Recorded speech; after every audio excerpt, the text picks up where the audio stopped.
কি আপনার? হ্যাঁ এটা কি? মানে ঘোড়া যদি চালাই ঘোড়ার লাগাম একটু জোরে বলেন, এটা কি ঘোড়া? ঘোড়া বললাম, ঘোড়া চালাইতে হলে ঘোড়ার লাগাম শক্ত করে নিতে হয় যাতে ফিটনেস সার্টিফিকেট, ড্রাইভিং লাইসেন্স হ্যাঁ, সবকিছু যেন ওকে থাকে।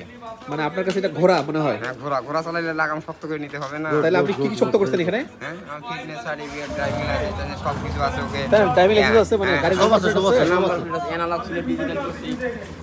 ডিজিটাল করছেন, আবার ড্রাইভিং লাইসেন্স আছে। হ্যাঁ, হ্যাঁ। ঠিক কি কর? মানে মানে ঘোড়া চালাইতে গেলে ঘোড়ার লাগাম শক্ত করতে হবে।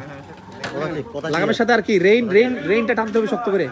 সবকিছু ওকে রাখতে হবে। কি সুন্দর কথা বললো, বুঝছো? আছে ড্রাইভিং লাইসেন্স আছে। দেখেন কোনটা দেখবেন। ও নো এ বাবা, স্মার্ট লোক। Smart fitness certificate কি দেখবেন? আপনাকে তো পুরস্কার দেওয়া উচিত। চিন্তা করছো? জামাল সরকার থেকে আপনাকে ভাই আপনি তো স্মার্ট লোক ভাই, ধন্যবাদ আপনাকে ভাই। ঠিক আছে, জামালপুরে আমাকে চারটে certificate, NID, NID, NID card, smart card, tax token. এটা হচ্ছে রেজিস্ট্রেশনের স্মার্ট রেজিস্ট্রেশন, কার্ড। আবার ড্রাইভিংও আছে।